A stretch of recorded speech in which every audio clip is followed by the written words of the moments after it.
Thank y'all very much, Lewis. Thank you. Yeah, Lewis and I have bumped into each other a few times down at ZFW on a couple of other initiatives that we were doing throughout the community. And he started bending my ear about this incredible place that they were about to relaunch. And of course, as the mayor, and I got to admit, from an economic standpoint, we love businesses that grow and do well. So we're really excited on that front. But as we talk more about it, I got to tell you, I think this is a guy. There's never been a more important time in the history of our state, our country, and this world than to have more and better access to individuals to help deal with emotional distress and mental illness.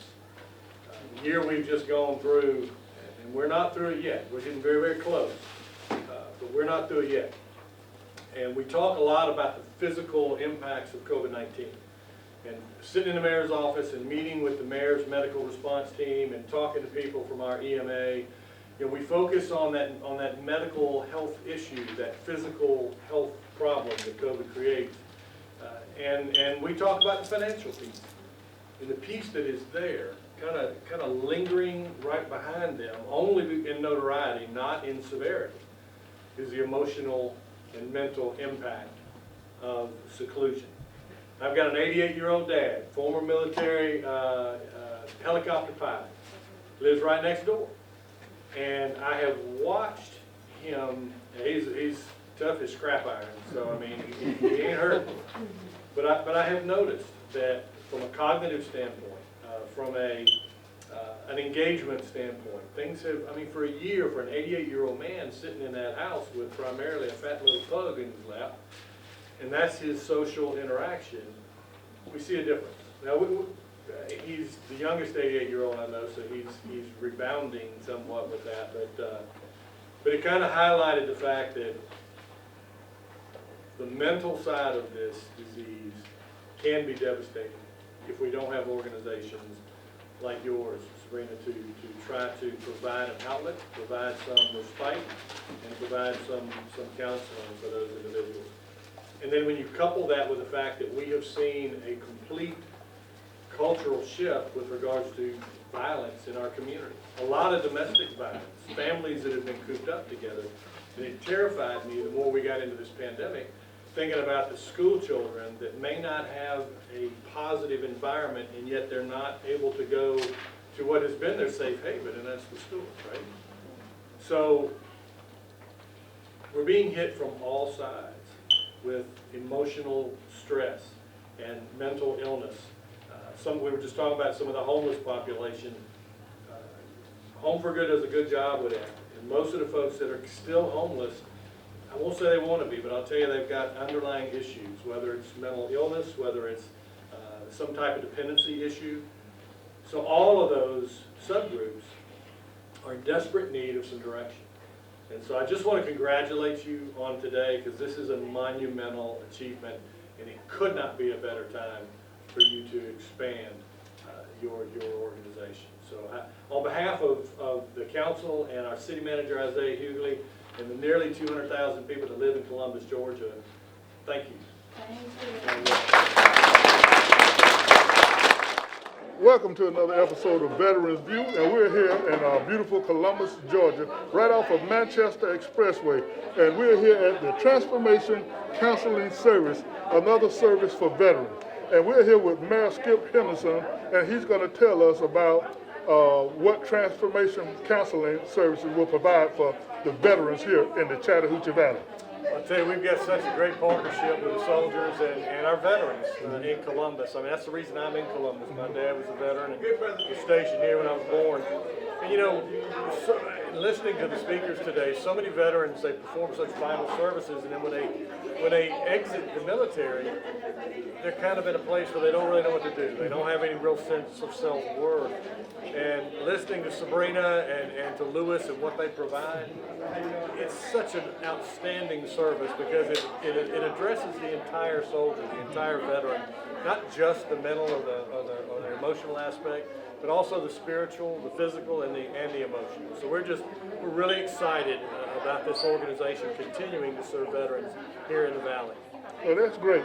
And, some of the things they talked about is, the homeless veterans and everything. But one of the things that I'd like for people to really understand, especially the veterans, is that they are the most important person on their treatment team.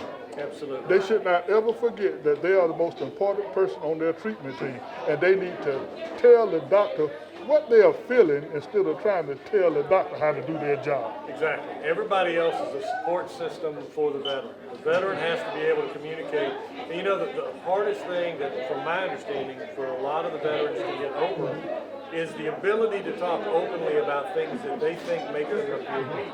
And that's not the case. It takes more strength to begin the healing process than it does to keep it inside. Yes, sir. Well, thank you, Mayor Henderson, for coming by, and we're glad to see you. Mayor Henderson always helping the Chattahoochee Valley Veterans Organization with whatever we need. We want to thank you again, sir. My pleasure, sir. Thank you.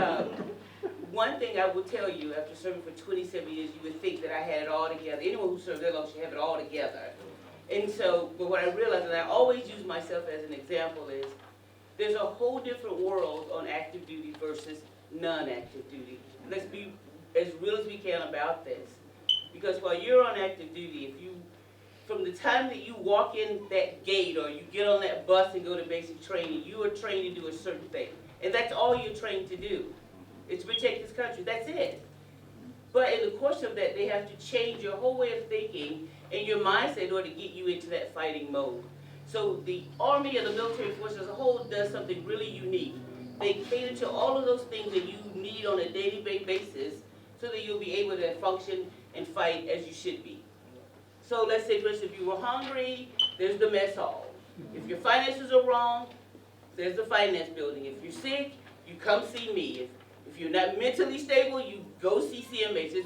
There's a place for everything you need while you're on active duty. It's done that way. We're spoiled.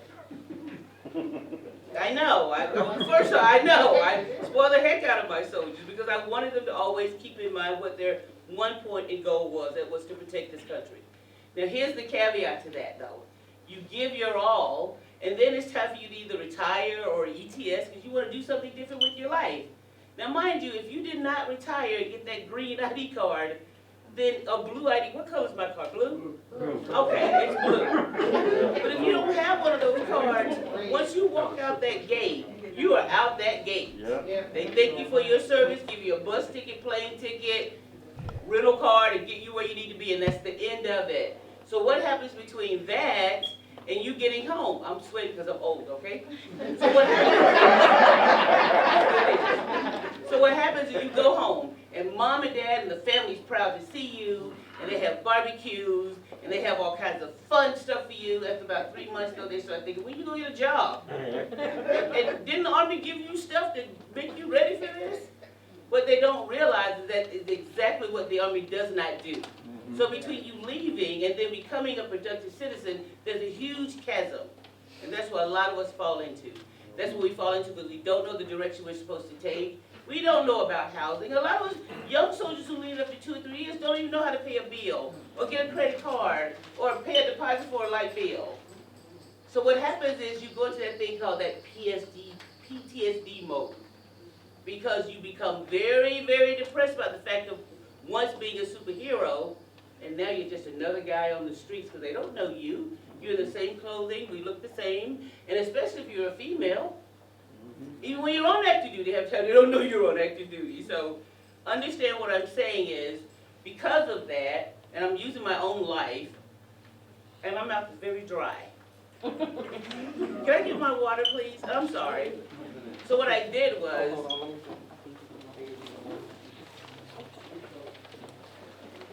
it comes with age. Why do I keep using age? I don't know. Is it working for me? I'm burning up too, so I guess. So what happens, so what happens is, so because of my own personal trials, even after retiring for 27 years, I did some awesome things on that. I was airborne, I was air assault, I was combat medic, I went to combat twice, deployed about 5 or 6 times, did some awesome stuff, and guess what much it got me? Not even a cup of coffee. Okay? So here's where the problem starts, and we now know. So when you're on active duty, PTSD is not even a word that we think about. It's not even an acronym we use. Because we have a mission, we have a focus, and we go about our business. And I'm not going to be long-winded, I'm going to come to where I'm here. So the reason why I tell you all this is because that is the problem. Transition is a huge problem for us. And so that's why I started Discovering Soldiers' Potential too, which is my nonprofit. And under that nonprofit, we create these Waypoint Veteran Service Centers. And those centers are there to provide you with any service you need to properly transition you from active duty service to your civilian life. That's what we do. And we're proud to do it. And we do it free of charge. We don't charge our veterans for any services that we do. We are a nonprofit organization, but I'd like to share with you just what we did last year on a very minimal budget with just 27 volunteers and myself. So last year, we were able to do this for our folks who came to see us. We did over 3,402 claims for veterans compensation. Okay? Anybody know about compensation? If you have any problems, let us know. Most of you are having problems, let us know.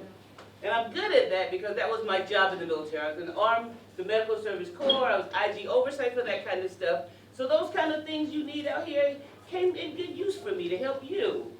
We put 90% in the claim. We had a 98% claim success rate. Awesome.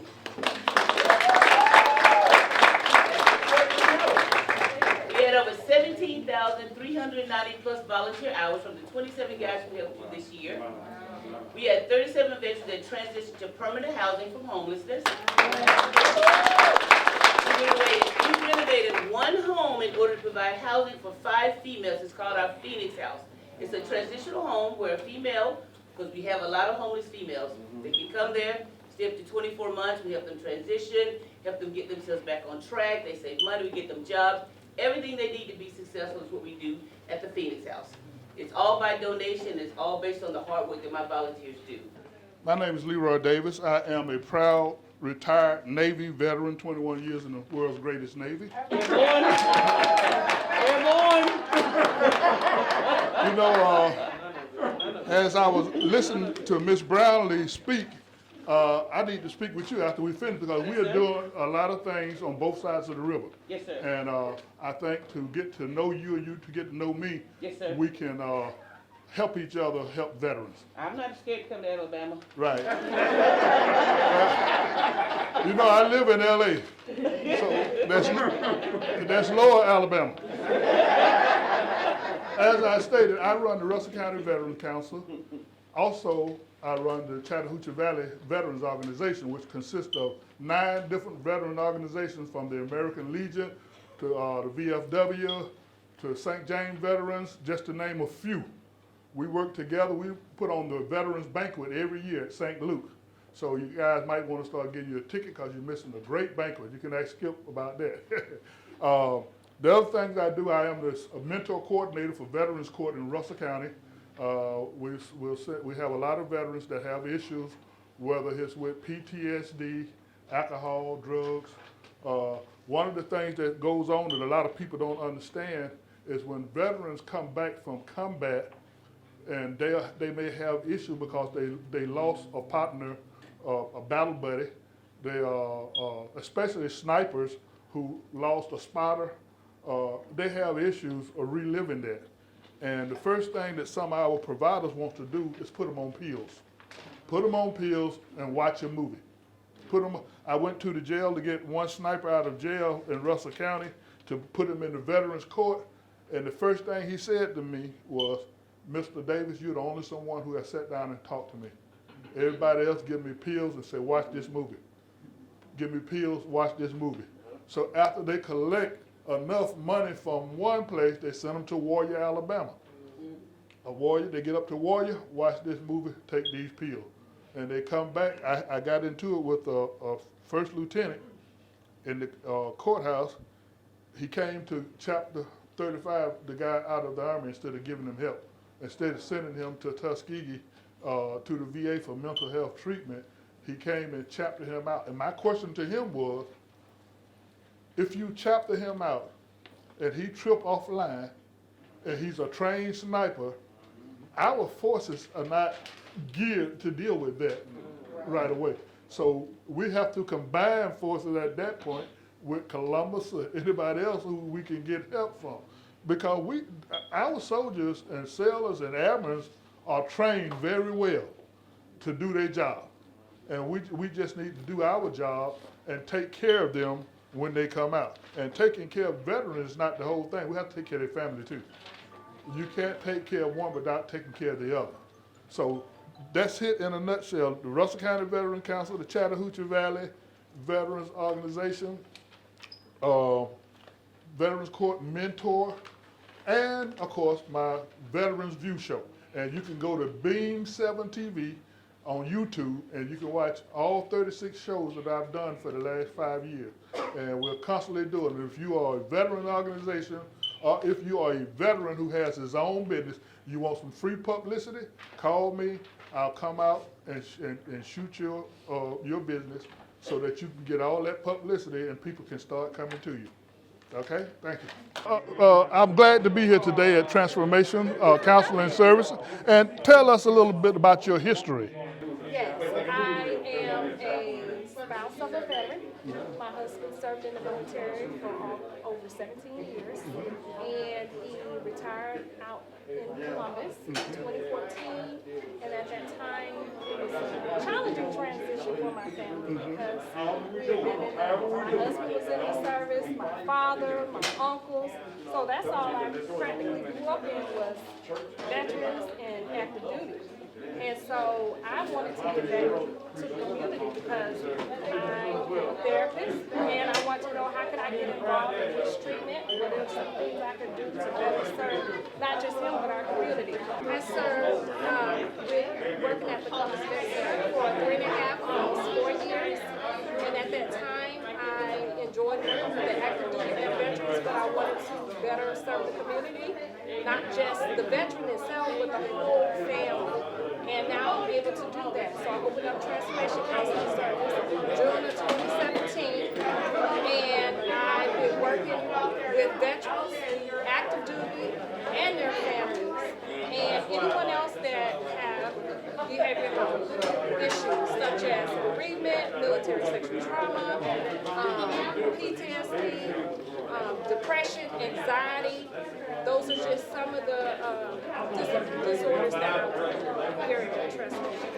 Now, when you accept veterans here at Transformation Counseling, are they all referrals from like the VA, TRICARE, Social Security? Tell us something about your intake process. So most of the veterans that come here are referrals from the VA, Department of Veterans Affairs, and then we do partner with Fort Benning, so we get a lot of active duty. Okay. We do military one source as well, so we get a lot of referrals from there. TRICARE, a lot of people research on the website for TRICARE, and so we get referrals from there as well, and then word of mouth from other veterans. But we also are an insurance panel for several other insurances, Aetna, Blue Cross Blue Shield, pretty much everything in this area for us insurance we're a service panel for. And if they don't have insurance, we also do a fee base as well, so we try not to turn anyone away. Okay. Well, thank you. We know we have to get outside to the ribbon cutting ceremony, but have you ever decided to take a tour of the VA facility and meet the people over there? Yes, I have. Now, I have not been, I heard they did some renovations, so I have not been over to what they've recently done, so I plan on to. And I actually was hoping to send out some letters as well, because I wanted them to come over to this facility. But I also partnered with the community care program, and so we're right now networking with some of the coordinators over there, so I do plan on And we do plan on referring some of our people to you, and we actually would like, once we open the homeless female veteran shelter in Phoenix City, we actually like for you to visit with us and see some of the things that we're doing over there. Because being this close, Twin Cities, then we should work together. Exactly, sir. Well, thank you, ma'am. And we're going to go outside for the ribbon cutting ceremony and watch you cut the ribbon to the new building. I'm excited. No, you gotta look when you cut.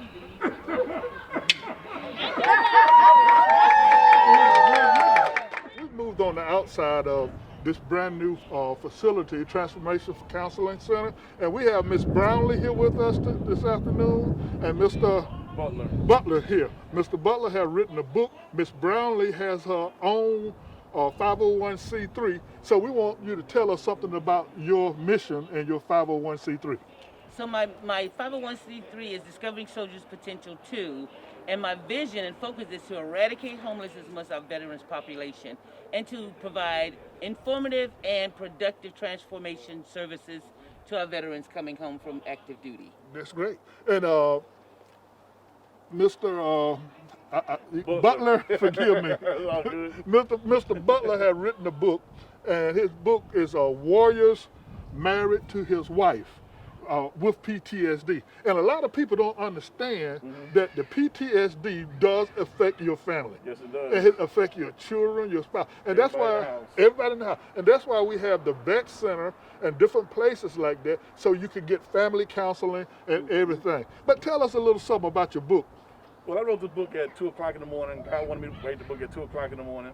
And he wanted me to give a playbook for the veterans so when they go to the VA, they can know how to get their benefits. Because when you leave the military for ACAP, they don't give you a playbook for the VA. Like they told me, they said, well, you didn't write your PTSD up right. I said, well, in the military, who, what, when, where, and why, that's all you need. That holds up in the court of law. And they said, well, you don't sound like you have PTSD. Okay, that's not medical. That's, you characterize me. So a lot of veterans, they lose their benefits because they're getting characterized.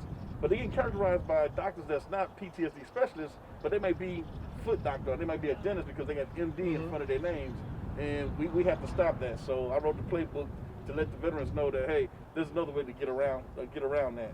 And you know, a lot of veterans don't understand how powerful they are. Because when they joined the military, whether it was the Army, the Navy, the Air Force, or Marine, they signed a 1966 contract. Yes, we did. And on that contract, it said, we will take care of you for the rest of your life. Yes, That's right. it did. And we have to hold them accountable. Yes. And that's one of the things that we have to explain to veterans. You have to talk about what's wrong with you, not tell the doctor how to treat you. And if you talk about what's bothering you, what's wrong with you, then let them come up with the treatment plan. But remember one thing, that you are the most important person on the treatment team. Yes. You you are a part of that decision on how you're going to be treated. This is true. And then understanding that most times PTSD arises when you can't get those transitional services that you need to be productive in your community. So when you leave active duty service, if you did not retire, you can't go back in the gate and get extra time. So transitioning back home is where the chasm begins, because you are not sure how to fit into your community and you only know this life. And that's why Waypoint Veteran Service Centers that are created by DSP2 allows them that transitional services to be able to take all the things and all those what if questions that they never get answered to help them hopefully avoid PTSD, or at least put them on a path to something that's better and that's going to be beneficial for their family in the future in the community that they're coming back to. Right. And then one other thing before we close, you know, like I was talking about the 1966. Well, the military is not supposed to discharge you if you have a problem, a medical This is issue. true. They're supposed to fix you Medical review you before or medical review you. you before they let you go. Yes. And so that's one of the problems. I worked with Mr. York, and they was fit to let him out. Y'all know Sergeant First Class York. They fit to let him out, and I told them to tell the medical board no. Yeah. They're gonna medically retire you. Yes. And they did that because he stood firm on what I had told him. Yes. So once we get that word out to our veterans, then we can make an even more powerful There you go. impression Absolutely. on them. Absolutely. I want to thank both of you for allowing me to interview you today. You're This welcome. has been a very good day, Thank you, and sir. I hope the veterans out there are watching. If you need help from any of these people, give us your phone number and your full name. It'll be running across the bottom of the screen. My name is Master Sergeant Sandra Brownlee, retired United States Army, and I'm the CEO of Waypoint Veteran Service Centers and Discovering Soldiers' Potential 2. Our number is 770-731-5563. And where are you located? We're located in location in True County, LaGrange, Georgia. We have a location in Griffin, Georgia, and we have one in Macon, Georgia. But it does not matter if you're a veteran, you can call You can Ms. call at any Brownlee. time. And Mr. Butler, tell us your phone number and your business name and your location. Okay. I don't have a location, but my name is Curtis Butler III. My telephone number is 678-571-4385. You can also email me, NYC_ATL1967@yahoo.com, and I answer all phone calls. Can I put it on my website? Yes, you can put your website in. Yes. Our website is dspwaypoint.org. That's dspwaypoint.org. And you can go there, you can fill out an application online for services, and there's other things that will assist you with on the website as well. Well, we thank you both for allowing us to interview you today. We thank you for coming out to Transformation for Counseling. Yes. And we hope that this will be very informative to our viewers. And we look forward to meeting you again. Thank you. Thank Thank you you. so much.